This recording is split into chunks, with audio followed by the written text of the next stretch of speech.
Engineered to survive digestion, support healthy regularity, and promote whole body health. Learn more at seed.com/public. This is KUOW-FM Seattle, KUOW Tumwater, KQOW Bellingham, and streaming on KUOW.org. It's close to noon and about time for Week in Review. Filling in for Bill Radke, Mike Lewis. Sorry, Mike. I can't speak today. To give you a taste of what's ahead.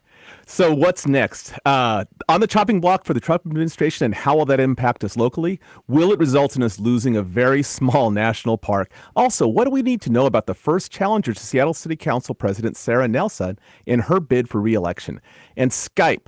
Microsoft announced it will be shutting down Skype. We'll discuss our nostalgia for the late 20th century technology, and we'll make time to find something to smile about. That's all coming up right after the news. Hey, food and drink writer Ton Vin here. Have you been meaning to try a new recipe or restaurant but not sure where to start? The Seattle Eats podcast is here to help. From KUOW and the Seattle Times. Listen to Seattle Eats on the KUOW app or wherever you get podcasts. Support for KUOW comes from STG, presenting Starbucks' 28th Annual Hot Java Cool Jazz, March 28th at the Paramount Theater. This benefit performance features 5 area high school jazz bands, with all proceeds going directly to each school's music program. Tickets available at stgpresents.org. Hey there, I'm Katie Campbell, and I run the KUOW Book Club. Each month, we read a book out of the Pacific Northwest, share our thoughts, and hear directly from the author. This month's pick is the memoir Ma and Me. Learn more and subscribe to the Book Club newsletter at kuow.org/books. Always good to get that information ahead of time via the newsletter. The weather, we have rain heading our way this weekend. Sun will be breaking out over the afternoon. High expected to be around 54. Currently, it is 46 degrees here at KUOW. Support for KUOW comes from the Employment Group at Ryan Swanson Law, lawyers helping HR professionals and business owners navigate the growing complexities of employment law. More info at Ryan Swanson Law on X or online at ryanswansonlaw.com.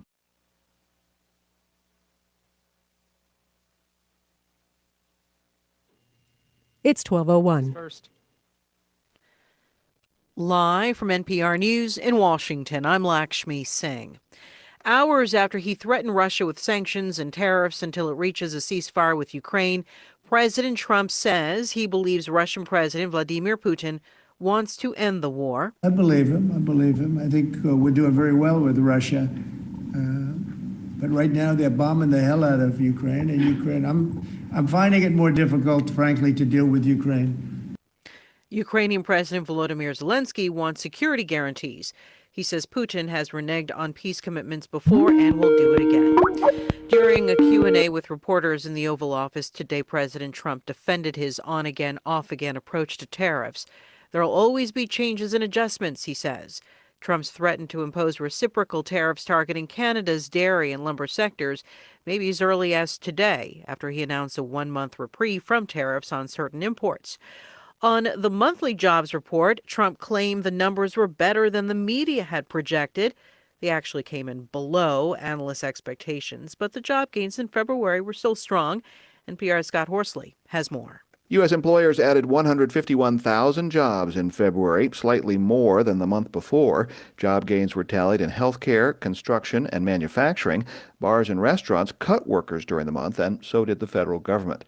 The unemployment rate inched up in February to 4.1%, even as the overall workforce shrank.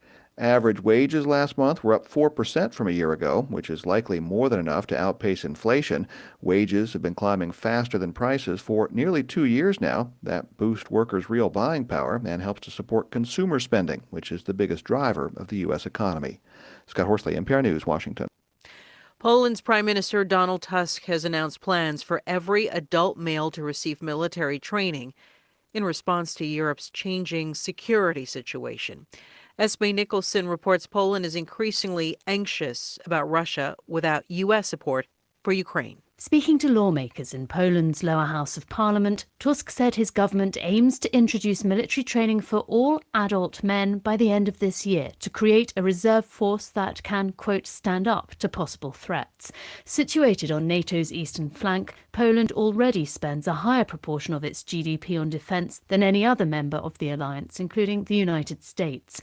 As concerns grow about Russian ambitions to move further westwards, Warsaw is considering enshrining defence spending of at least 4% of GDP into the constitution. For NPR News, I'm Esme Nicholson in Berlin. U.S. stocks are trading higher this hour. The Dow Jones Industrial Average was up 167 points at last check at 42,746. This is NPR News. This is KUOW News. I'm Paige Browning with our top stories. An SUV has fallen off of an overpass and onto Interstate 5, killing at least one person. The Washington State Patrol says there was a collision earlier today on State Route 599, a.k.a. the interurban, in Tukwila, and one of the vehicles ended up going off of the overpass and onto the freeway below. Multiple lanes are blocked on northbound I-5, and traffic is backed up. Troopers are on the scene investigating. Family and friends of a 12-year-old girl who went to Seattle's Washington Middle School are mourning her death. She was killed yesterday when she was hit by an unattended SUV. Police say they believe the vehicle was not put in park and it rolled down a small hill. The Seattle School District says a special team of mental health experts is on scene. Superintendent Brent Jones was at the school yesterday. So we are heartbroken by this tragedy. We are working to provide support to the families, the students, and the staff. We have a care team here in place to make sure that we're meeting the needs of our students, again, their families and staff. Audio courtesy of King 5. Police continue to investigate the circumstances surrounding the girl's death. 2 children in King County have died from complications tied to the flu. These are the first pediatric flu deaths recorded in King County since the 2022-23 flu season. Seattle and King County public health officials say the elementary school-age child and a preschool-age child both died last month. We continue to see increased flu activity around the state. More than 200 people who've had the flu have died so far this season. And the nonprofit Organization for Prostitution Survivors is celebrating the reopening of its community space in Seattle. The newly renovated space opened yesterday, providing a place for survivors of trafficking. This is KUOW. Support for NPR comes from NPR stations. Other contributors include Indiana University, establishing the IU Launch Accelerator for Biosciences to drive healthcare discoveries and train the next generation of innovators. More at go.iu.edu/IULab. Welcome to Friday and welcome to Week in Review. Joining us on the show today are founder and president of Gamoran Legal Consulting, Saul Gamoran. Welcome, Saul. Good afternoon. Writer and editor Sarah Anne Lloyd. Sarah, good to have you on. Glad to be here. And also here today is Brian Callanan, Seattle channel host and producer and co-host of the Seattle News Views and Brews podcast. Brian, good to see you again. Back at you, Mike. I am Mike Lewis, the Safeway Select version of Bill Radke. We have got so much going on in the news this week. From a potential fire sale of local federal buildings to an unexpected city council fight to the fate of one of the smallest national parks in the country, which is right here in Seattle, to the pedestrian safety plan, Vision Zero, what might fix its astigmatism? All right. On with the show. Seattle Times reported that the Henry M. Jackson Federal Building in downtown and 2 other federal campuses in Seattle could be put up for sale as the Trump administration seeks to purge what it calls, quote, vacant and underutilized federal spaces. The potential sale of buildings is part of a desired $1 trillion cut, $2 trillion actually, cut to federal buildings sought by the Trump administration. The list includes 2 buildings in downtown and 1 in Soto area in South Marginal Way. The list has since been pulled from the Federal General Services Administration website, and it doesn't get into specifics about the potential sale or what would happen to the employees of those buildings. Saul, first question to you. Any concerns about about sell-offs of federal buildings? Not particularly. I am concerned to use the word, or the paper used the word, fire sale. I'm not in favor of a fire sale. Right. These are prime real estate. And if it makes sense to monetize them, let's do it. And Sarah, do you think it's a good thing, broadly speaking, for the federal government to reassess what it holds on to and what it can sell, in the sort of effort to winnow down expenses?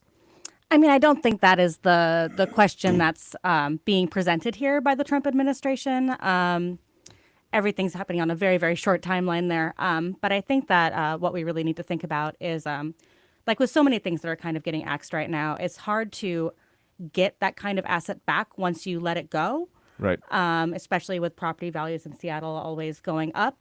Is it really, really wise to get rid of those assets rather than, utilize them in a different way? For example, subleasing it or something like that until it actually makes sense to sell it, which I'm not sure it actually would make sense to sell it with, where the locations that they're in. Right. Yeah. Right in downtown. It's an interesting question just in looking at it, because I've seen, like everybody else, the different layoffs that have been happening with federal workers around the country, and I'm not sure how many of those might be attached to these different buildings, but in the same breath, I'm seeing some of these people that are laid off being brought back on the job, So I'm kind of with you, Sarah. I want to wait and see what's happening here with these layoffs. What's it going to settle out to be before decisions are made about these different real estate transactions, which could be huge. And I mean that from a few different ways. It could be huge in terms of a benefit for the federal government and saving some money and selling these buildings. But by the same token,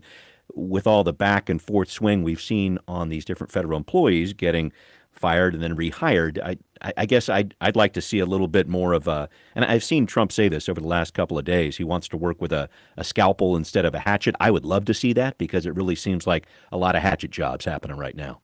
Well, Brian, let me ask you this then. When the federal government moves toward getting rid of some of these properties, and then it suddenly deletes the list from the federal government website, do you feel like maybe the conversation is being recalibrated into something along the lines of just putting it out there, and then rather than making it, will this happen or won't this happen, but how much of this should happen? Do you feel like that's the conversation now, or do you feel like that is still an open question whether any of this will happen? I guess it's just such a yo-yo right now, Mike. That's my concern with it. I would love to give it the benefit of the doubt and kind of go down the path you're going here, but I want some solidity to this. I want some certainty to this before these big decisions are made. And I'm talking about when it comes to getting rid of a building, when it comes to getting rid of an entire department within the federal government here. So I guess I hear what you're saying in terms of bringing up the conversation, but for me, this just feels like what has been a real roller coaster ride over the last few weeks with the Trump administration. Hey, these tariffs are going in effect. Oh, actually, they're going to be on pause for a month. So I think, like a lot of people, we've seen it in the stock market, gone down, 3.5% over the past couple of weeks here. I just would like to see some sort of certainty there before these big decisions are made. That's where I'm coming from. So what do you think about what Brian just said? Do you feel like things are moving on a little too quickly, or do you feel like this is par for the course when you're dealing with the Trump administration? I'd like to see things move even quicker. I'm not really concerned about it. I mean, the government is so bloated. Of course, there's going to be people that are terminated that shouldn't be terminated. That's unfortunate. But the idea of slashing government and making it smaller, I think, is a great concept and something we need to endorse and embrace.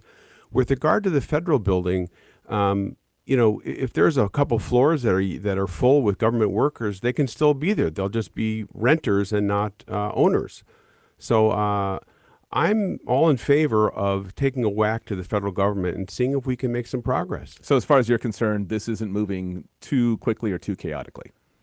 No, I think I'd like to see it move faster. All right. But when you see that happen, Saul, with a situation of, hey, we fired these workers and then we brought them back, I mean, that just seems like not a smart financial move to me. Do you see that piece of it? I think that's a screw up. I agree. Okay. They shouldn't have been fired in the first place. Okay. And I think that, moving fast doesn't mean moving stupidly. But obviously that's a mistake. Okay. I hear what you're saying. All right, so moving on then, let's go to the Trump administration and the federal investigation into Tumwater School District, over allowing a transgender athlete to compete in a girls' high school basketball game last month. The U.S. Department of Education announced the Title IX investigation Monday after a conservative organization filed a complaint on behalf of a 15-year-old student from Tumwater in Thurston County. The girl sat out a February 6th game for, quote, fear of her safety because of a player from visiting Shelton High School is transgender, according to the department. In the complaint, the 15-year-old alleges that the school district knew the Shelton school had a transgender athlete and still let the athlete play. Her complaint says she now faces a local district investigation for misgendering the Shelton player, and she argues that this amounts to sex discrimination. The investigation has kicked off a fight in the district between those who support the high school competition ban on transgendered athletes and those who believe the ban is discriminatory. Sarah, should the Department of Education have launched this investigation? No, I don't think they should have. I think that this isn't an attempt at like a moderate question about athletic advantage, which I mean, I have my own thoughts about. I think that transgender kids should be allowed to play. But I think that this is more part of a broader effort in a Trump administration, Department of Education policy agenda to erase any mention of trans people, right? We're seeing the same thing. They have an online snitch form where you can report any teacher for mentioning any DEI-related education. Right. I think that for the girls and the parents involved in this action, I don't think that's their motivation necessarily, but I do think that the way that the Department of Education is being used right now isn't so much about the students as much as a policy agenda. Let me switch it over to Saul. How do conservatives square the desire to eliminate the Department of Education's efforts to weigh in on local schools with this effort to weigh in on local schools? I mean, hasn't the argument against the Department of Education been it meddles too much and that it should meddle less? This is the Department of Education meddling, a department that is up for elimination in itself. How do you square those two competing ideas?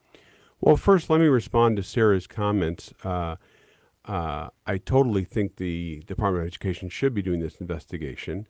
The transgender kids are crushing girl sports. I mean, you have these girls who work for years and years to medal, and they can't medal because they're competing against boys or transgenders. We're talking about maybe 5 to 10 kids in the entirety of the state. Exactly. And okay, and they're crushing. They're winning. Yeah. Shelton is ranked 19th in their division. They're not crushing everybody. Well, girls should be playing against girls. The boys shouldn't be playing against girls. But they're not boys.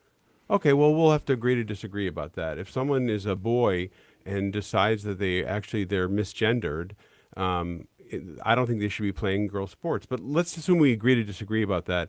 Your point, Mike, is a different one, which is if conservatives want the Department of Education getting out of our lives, why do we want it getting involved in this situation?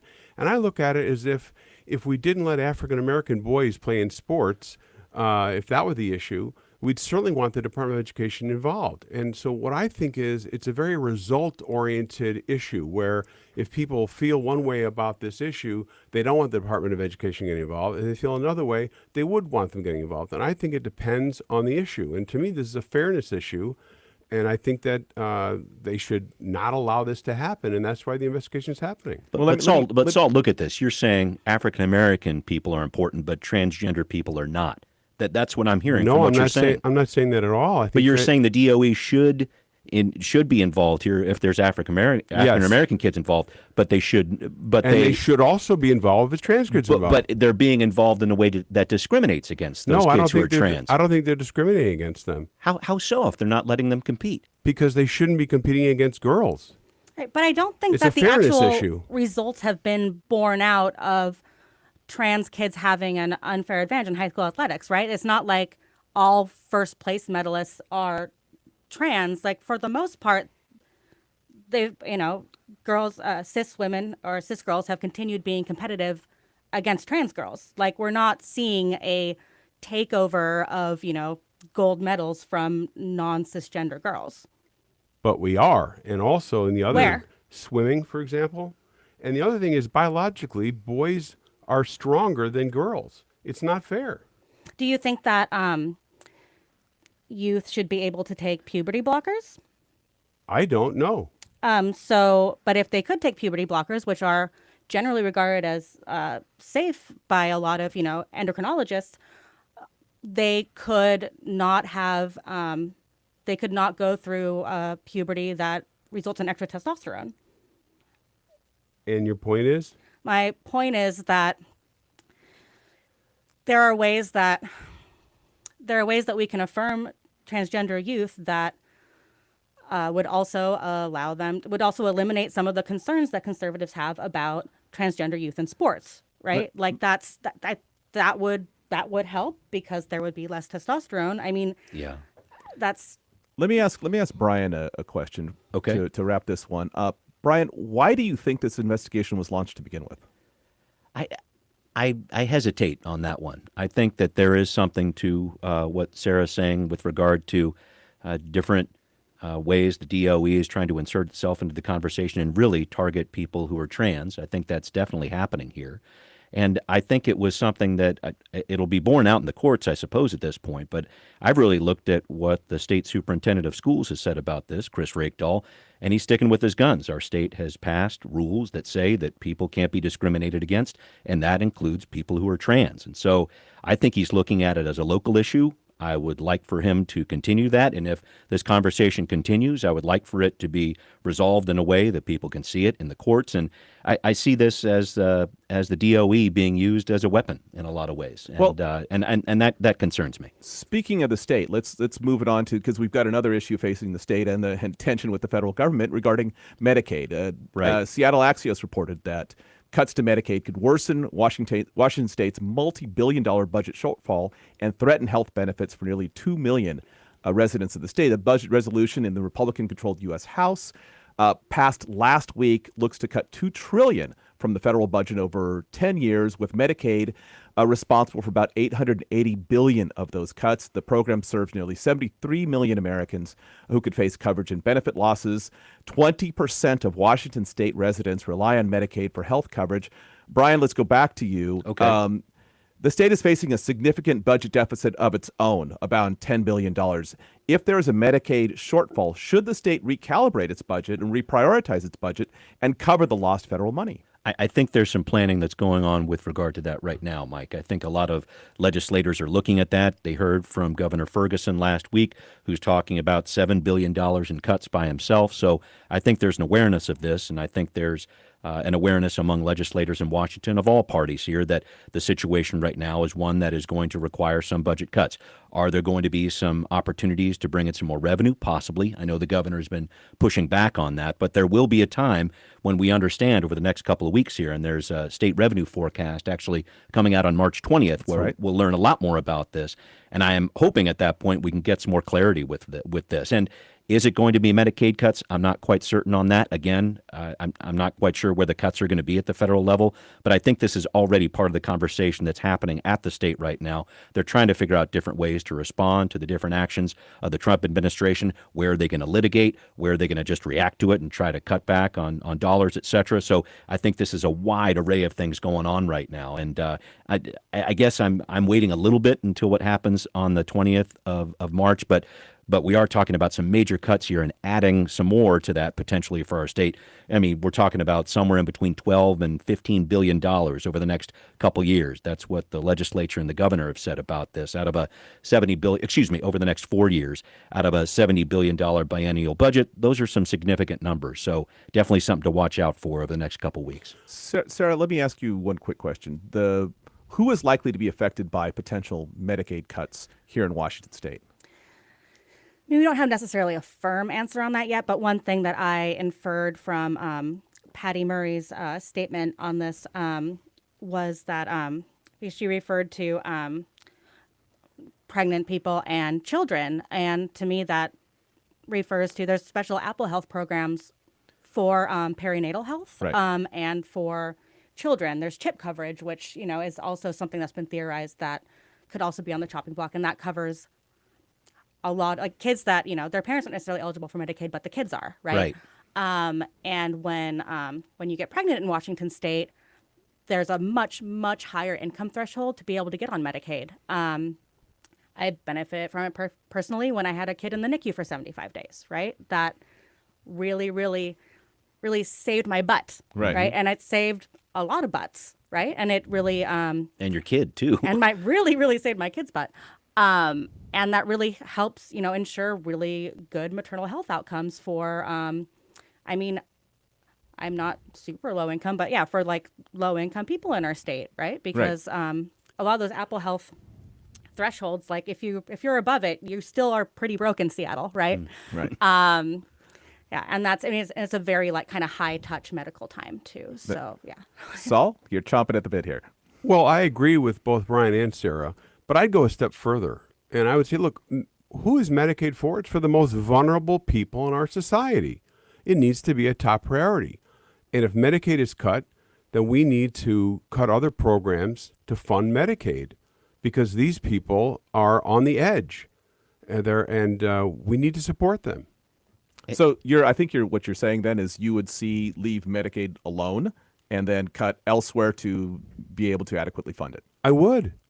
Brian? I'm interested in that. I want to hear this conversation at the federal level too, because I just have to think there are lawmakers out there, senators, representatives who are hearing from people. And I'm talking about both parties here about this, because this isn't something, being having less income or whatever else is not a Democrat condition or a Republican condition. I think it's an American condition, certainly in Washington State. When we talk about 20% of the people here needing this kind of help, I'm interested in this discussion. I guess my concern is when you're talking about the amount of cuts that the Trump administration is considering at the federal level, it almost looks like there has to be a cut with Medicaid, and that concerns me. We'll see where they go. That's not the bottom line right now, but that's where I see this conversation potentially leading when he's saying, all right, Health and Human Services, you need to cut X amount of trillion, and one of those big expenses is Medicaid. I wonder what's going to happen. Yeah, I'm not opposed to cutting Medicaid on a federal level. I just think that to the extent they do, the states should pick up the slack. I think that it's also Medicare is an interesting bit of this too, because you've heard of the age wave, right? We have a really like rapidly aging population here. We've been talking about this silver wave is coming. Silver wave, the Yeah, silver tsunami. That's what they call it. Yeah, right. So how are we going to provide for a lot of people that are recently got on Medicaid or are about to be on Medicaid, right? Like that makes complete sense. Medicare, yeah. So Saul, what would you then target? What would you target for cutting? You said you're actually not above or not, you're not certain that Medicaid itself shouldn't be cut, but what would you cut to fund Medicaid more effectively? From state programs? From state programs. I'd probably do an across-the-board 10% cut of all spending and see what happens. I think there's many worthwhile programs that we fund, and I'm not looking to whack education or whack funding for the ferries and things like this. Right. But I think that probably we should do an across-the-board cuts to put Medicaid at the top of the queue. And I think part of that's happening at the state level. Right. I don't know about 10%, but it's somewhere in between 3 and 6%. The governor has asked just about every agency in the state to look for cuts along those lines. So I think this is going to be something that's felt by a number of different agencies. There are going to be cuts in our state budget this year. I don't think there's any way around it. Is there an opportunity for other revenue to come in? That's still a discussion that's on the table. But I think it's in a situation right now where, as I say, all these different agencies are going to see some sort of reduction. That's what the governor would like, at least. Well, let me ask this to the group then. Do you feel like this should be the top priority as far as funding goes at the Washington state level? Should the budget be written with this potential Medicaid cut in mind? That's such a tough one, Mike, because I hear you, but then I know there are a lot of lawmakers out there who are reading our state constitution saying education is the paramount duty. Right. We've all heard that phrase before of the legislature. So do we need to put more money in there?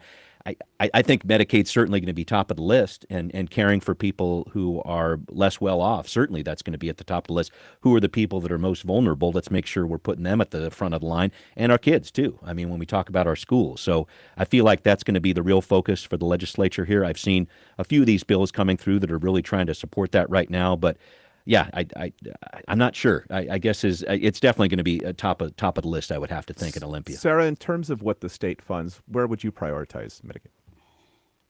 I mean, pretty high, right? Yeah. Like we can't serve members of our state if they're not able to live their lives, Right. I think a lot of these programs intersect though, right? Like if we fund education in a way that, better makes up for, nutritional deficiencies in low-income kids. That also leads to better health outcomes and, possibly fewer Medicaid expenditures because we have less direly sick kids, right? I think that it's definitely something to look at. I think it's really hard, right? Because we have a lot of programs that seem to have a target on their back for Trump and federal funding, right? Because we tend to make these very progressive programs that specifically serve certain populations that, a lot of our federal funding might get pulled. And I think it's going to be a really big, balancing act with, serving the people that we need to serve, right? And a lot of people specifically need services that, immigrant communities and stuff that, we're theoretically not about to talk about and get grant money. We're really between a rock and a hard place here, right? Saul, would you also, it sounds like everyone sort of thinks that this should be at least among the upper priorities of the state budget. Would you say that as well? Absolutely. Okay. All right. Well, then let's scale it back down to something very, very literally very small and not, in terms of the federal government spending, very expensive. A Seattle-based National Historic Park, one you might have walked past and not even noticed, that commemorates the Klondike Gold Rush, could see its lease terminated by the Trump administration. The Klondike Gold Rush National Historical Park in Pioneer Square is one of 3 National Park Office leases the administration plans to shutter. According to the nonprofit National Parks Conservation Association, the Seattle Park is located in a small storefront in the historic Cadillac Hotel building and contains exhibits and displays about the Klondike Gold Rush. My first question, Saul, have you ever been here? That would be no. Were you aware it existed? That would be no. All right. Let's move on then. Right. Sarah, have you been there? I think I went there as like a school field trip. Right. But I heard about it as an adult because they actually had a kind of a big media push around it 10 years ago or something. It seemed like it was a particular favorite of the local National Parks press communicator at the time. But it is one of those. I've been there a handful of times. Well, my understanding, Brian, is you actually have done some unwelcome camping and hiking there. Right? Oh, no. Not true. No, I didn't bring a backpack there last time. That's for sure. I do try to bring out-of-town guests because it's one of those say what? There's a national park? Yeah, it's right around the corner. Right in Seattle. It's an interesting thing to see, and I think it's an important part of history. I guess I would be sad to see it go because it is such a novelty in the city of Seattle, and I think it really celebrates a very cool part of Seattle's history. You can do the underground tour, sure, but when you see it at the national park level, and there's a lot of pride in that office there with the group that's there that really tries to reach out and engage with people. I would hate to see it go. I can understand why some things might need to be shuttered in terms of cost savings, but at the same time, that would be rough to see. For people who haven't seen it, Brian, what does it look like? It's not big. I mean, it's basically a room and change, and you're looking around at different exhibits, and you're talking with different park rangers there about the history. There's a lot of different, I haven't been there in a couple of years, but you're talking about a lot of things to read, a lot of things to look at, a lot of artifacts from back in the day. And I mean, Seattle was that road up to the jumping off. Yeah, right. In terms of 1849 and all those people coming through our area here. And it was a very different town then. There's other parts of the city where you can get that breakdown, but I just think it's a neat part of Seattle history, and I would hate to see it go. I've never been there, and I didn't know it existed. But Brian, you've sold me. Let's go. Let's go. Save the park. We're gonna pan for gold. I will after die that. on that island. No problem. There we go. Yeah, it's a free educational resource, Right. and it's a great family-friendly activity downtown that you don't need to budget to go to. And it celebrates kind of the reason that Seattle even exists. Yeah. For at least modern Seattle. And that building's really tied to it too, right? That's the Cadillac Hotel was a big deal during the gold rush. That right? is entirely true. All right, we will be right back with Week in Review after this break.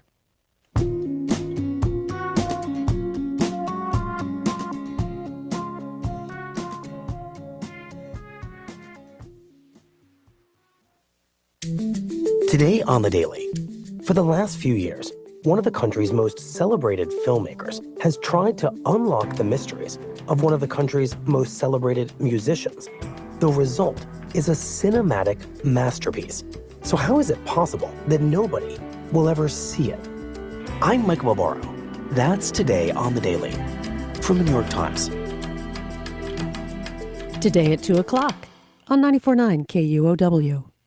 This is KUOW News. I'm Angela This King. is KUOW News. I'm This Paige is Browning. KUOW News. I'm Kim. You hear it at the top of the hour every hour. Updates on the latest local and national news from KUOW and NPR. Now you can catch all the local newscasts in a new place. Your podcast feed, refreshed every hour, KUOW Newscast gives you access to the daily headlines you rely on to stay informed. Find it in the KUOW app or wherever you get your podcasts. Welcome back to Week in Review. In the booth with us today are Brian Callanan, Seattle Channel host and producer, Saul Gamoran, founder and president of Gamoran Legal Consulting, and writer and editor Sarah Anne Lloyd. All right. Brian Haywood, who most of you folks probably know by name, he's the conservative hedge fund millionaire who funded the Parents' Bill of Rights initiative in last election, announced a new effort to protect the measure from any modification by Democratic lawmakers in Olympia. The effort, Initiative 2081, is to protect the law's original language, which outlined 15 rights for parents of public school students, including notification of safety, academic, medical, and law enforcement matters, and the right to examine and request specific records and educational materials. Sarah, first question for you. Is this Bill of Rights needed? You know, I don't think it is. It's not the issue that I'm most informed on. My kid isn't old enough to be in public school yet. But I mean, I think that independence is a really, really big part of sending our kids to school. And I think our public schools should foster that. And I think that, when I was in public school, there wasn't really an issue with my parents knowing what I was learning, except for when my third grade teacher pretended she was teaching us math and didn't. Maybe it would have been useful then. Right. But I think being exposed to a bunch of different perspectives and making up your own mind about things is a really big part of going to school. Yeah, I think one part of this, and this is what lawmakers are wrestling with right now in Olympia. So this measure was actually passed by the legislature last year. Didn't go to a public vote. They saw this initiative coming forward. 450,000 people were all about it, and so the legislature said yes. They passed it with bipartisan support. In this session, they've been trying to figure out ways to amend it and make sure that it's congruent with state law and with federal law when it comes to these different protections that we have. And this is where it's getting very interesting. Maybe that's the wrong adjective, but I think there's a lot of pieces with this, specifically around, I just did a story about this on Seattle Channel that you'll see very soon if you'd like to check it out. It's very interesting and very fraught with discussion, which is important to have about issues like this. It's one of these situations where parents are saying, all right, if there's a criminal situation involved, I want to know about it immediately. And lawmakers are saying, okay, but guess what? Back in 2004, we talked about this. And when these situations are involved, we want to make sure, at least the Democrats are saying this, we want to make sure that parents are made known of this information as soon as possible, but within 48 hours, because they want to make sure that they let police do their work. At least that's what the Democrats are saying here. They want to make sure that there's some leeway there, because in some cases, the parents can be the perpetrators of these cases. And so that's not a good situation. The other part of it, and this is bringing back the transgender issue here, is when it comes to different medical information at the school. And this is where it's getting very interesting, because I think a lot of parents who have kids who are transgender or who are going through looking to get birth control, things of this nature, trying to explore different parts of their sexuality, they're talking to nurses or people at school, and they're confiding in those people. And so with this, it would be a situation where potentially these advocates would say, hey, my kid just got outed by my school, the things of this nature, and they're trying to keep the schools in a situation where they can be that more protective place, because unfortunately kids who are LGBTQ have a lot higher rates of depression and suicide, and they're trying to help protect those folks. So it's just not as simple as I need to be informed immediately. I think there's a lot more to it. I wish it would be a nuanced conversation, but it does seem like a lot of back and forth shouting, unfortunately, in Olympia right now. When I was in high school at the NOVA project, I used to go across the street to Garfield to their student health center, and that's where I got my birth control. And I theoretically have parents that would have been okay with me having birth control, but I didn't want to talk to them about it, right? And of course, there are plenty of parents that would be against that. And I think that that's, letting kids that are, 16 years old make their own decisions around that is going to lead to better health outcomes for kids, right? If we end up suppressing kids from getting birth control, then we end up with teen pregnancies and, it's a lot of shadowy stuff. And I we're teaching kids to be independent, especially once they get a little bit older, right? Like they need to be able to make those decisions. Saul? I would respectfully disagree with my co-panelists on this issue. I think number one, Brian's absolutely right. The legislature saw this freight train coming down the line and they decided we're just going to pass it. So on a bipartisan basis, they passed it. And now they want to take a screwdriver to it. The Democrats want to take a screwdriver to it. And I think what Brian's position is, well, we'll just do the referendum again and let it pass. And I think it is a nuanced issue. It's not black and white. But in general, no, I think, as a parent who's raised children and has grandchildren, no, I think I'm not an abuser. I want to know if my child's on birth control. And so I understand the idea of freedom and all that. Talk to your kid about it, right? Oh, absolutely. Right. But I'm not in favor of the school putting the child on birth control without my knowledge. That's just my opinion. And I think that a lot of people share my view. But I do think that this issue is worth having calm, reasoned discussions and not shouting. Yeah, I guess the part of it that has bothered me about it is some of the shouting, and then just this way that I feel like schools are being cast as the enemy here. And I really don't think that they are. I mean, schools want parent involvement. They want their kids to have the first lessons happening at home, or at least the lessons that are happening in school reinforced at home. So the part of it that I find really difficult is watching schools get demonized here. And I just don't think the educators I know, I don't think that's their point at all. And my concern, I guess, with this Bill of Rights going forward is that if it isn't made in alignment with current state law that we have, then where does it open up this poor little old school district to lawsuits, et cetera? That's a piece of it that I hope this nuanced discussion can get to, what the law actually says and what we're allowing parents to do or not do. I don't think anyone's trying to keep parents away. I think they're just trying to be safe. And we talk about a parent's Bill of Rights. I want to make sure there's a kid's Bill of Rights, too, if you want to call it that. I want to make sure that their rights are centered up here, too, as well. I also worry that in the lawsuit point, I worry that we're setting ourselves up for national organizations that want to find reasons to sue progressive local school districts. We've seen that with like Moms for Liberty, for example. We've seen this kind of national meddling before. Right. And this parents Bill of Rights thing is there's a number of them all around the country. Right. And I do worry about the national strategy around this interfering with our conversations about our kids here. Did anyone on the panel attend Seattle Public Schools or public schools in Washington State? I did. You did? Yeah. And what was the level of communication between? I know what mine was, and I didn't go to Seattle. I was back in California at the time when I was a kid. I know that I think my dad, like once in second grade, showed up at the school for some sort of an event, but they were pretty checked out from what was going on in the classroom. Fortunately, it was a good school, and I don't know that we had carried any liability as a result. But how much did your folks know what was going on in the school? Yeah, I mean, I think this is going to depend on families, right? Like, my mom worked like part-time once we got to school, right? And so she had a lot more time to check in on that kind of thing.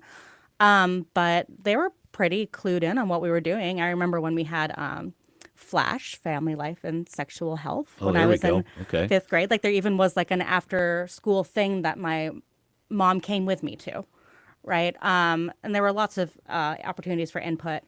My high school experience is a little atypical because I went to, I don't know if you're familiar with Nova, but it's an alternative school based on mutual respect and personal responsibility. And call the teachers by their first names. Independence is a big part of it. But I mean, my mom stepped in when she thought that I wasn't doing what I should be doing. At one point, she had me go around with a calendar and have all of my teachers initial on the calendar. But let me follow up on that, though, just because I'm kind of curious. That's pretty interesting. Mm-hmm. So were you the type of kid who talked to let's say your mom talked to your mom about what was going on in school, or were you the type or was she finding that out on her own, just going to the school and you get my drift?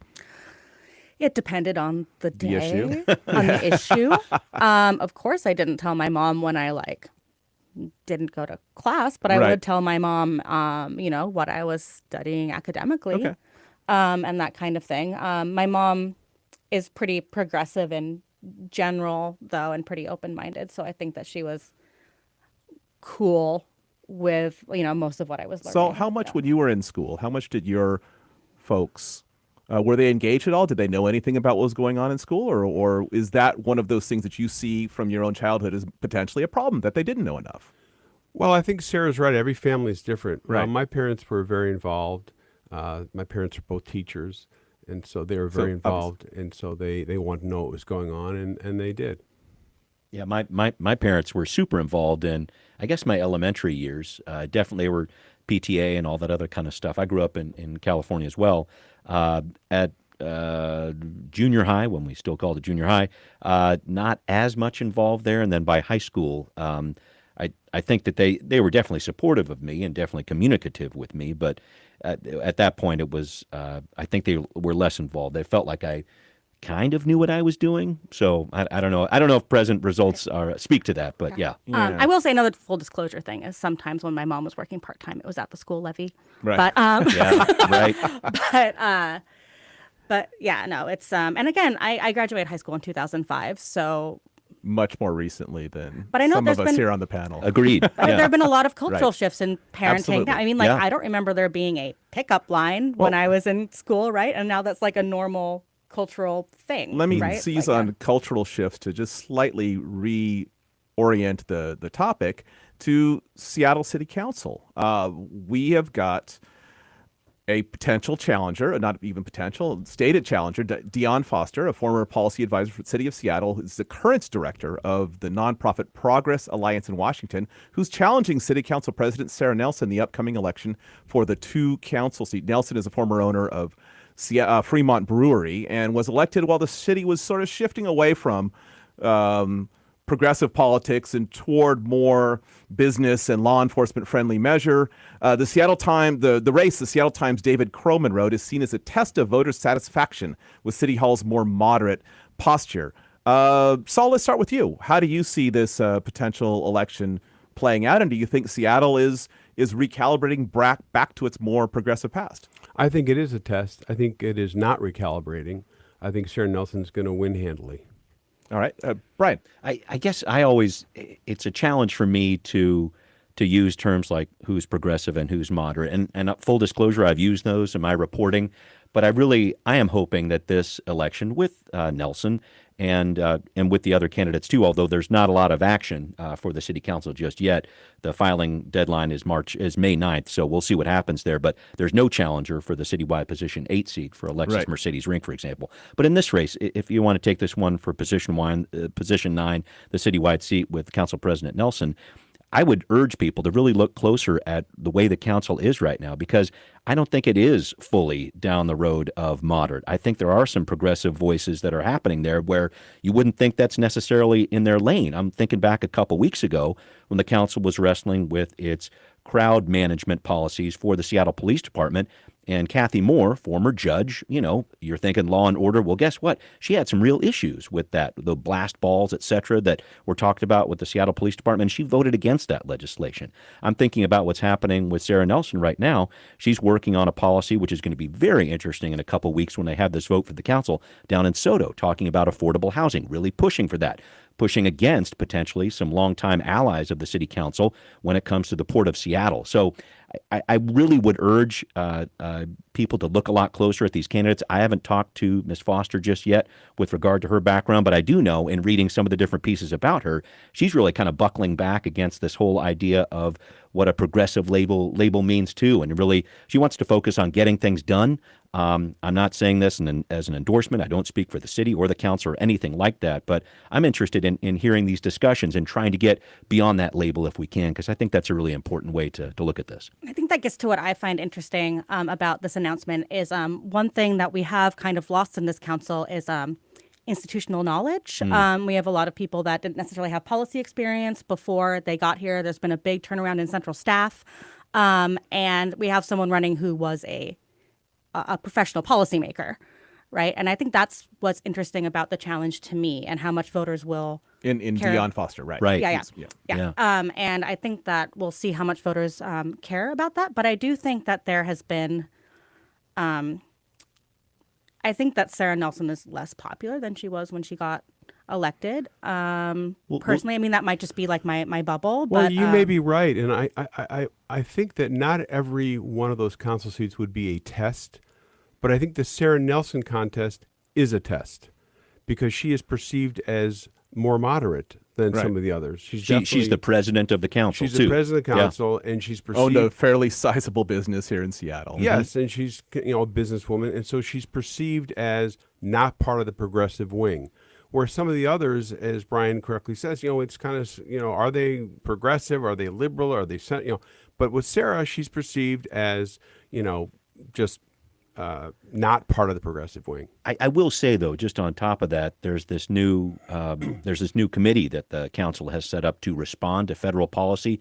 Nelson's very much involved with that. So I think she is trying to burnish her progressive credentials, if you want to call it that. So I hear what you're saying, and I think you're also agreeing with me that there's some more nuance to this as well. I think this is going to be a really fascinating race because, as you say, Sarah, we're talking about two people who have some knowledge of the city of Seattle. This isn't a totally new person coming in with Foster here. So I'm interested in seeing it, and I am hoping that people get out there and really look at this. I know it's an odd year election, but I'm hoping people focus on this because two city council races, the mayor and the city attorney's office, there's a lot to look at the city level. This is going to be actually, for an off-year election, it's going to be, I think, a pretty interesting one. All right, we will be... three council seats, District 2 as well. Yes, Sorry, go exactly. ahead. Yep. We will be right back with Week in Review.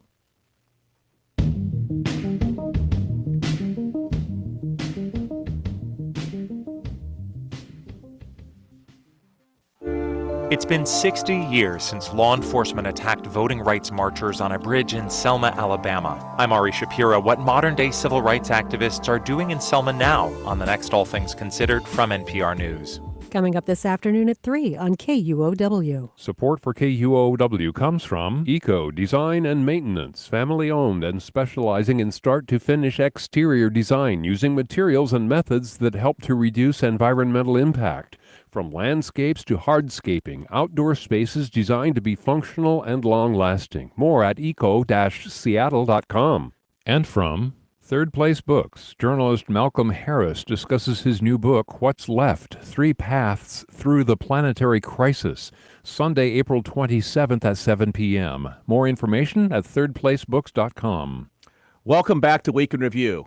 Here in the booth with us today is Saul Gamoran, founder and president of Gamoran Legal Consultant, writer and editor Sarah Anne Lloyd, and Brian Callanan, Seattle Channel host and producer. Now I got a lovely little sound for you folks. And I don't know why I should get nostalgic over something like that, which I actually found annoying when I would use Skype all the time, but it looks like Skype is going away. To quote editor Taylor Soper in Seattle's GeekWire.com, quote, before Zoom, before FaceTime, before video calling became a default feature in today's messaging app, there was Skype. Microsoft spent $8.5 billion nearly 15 years ago to buy the service when it was the dominant player in internet voice and video calls. But tough competition, including some within Microsoft itself, and a dwindling user base has spelled the end for the calling technology that was once so dominant, its name became a verb to make an internet-based call.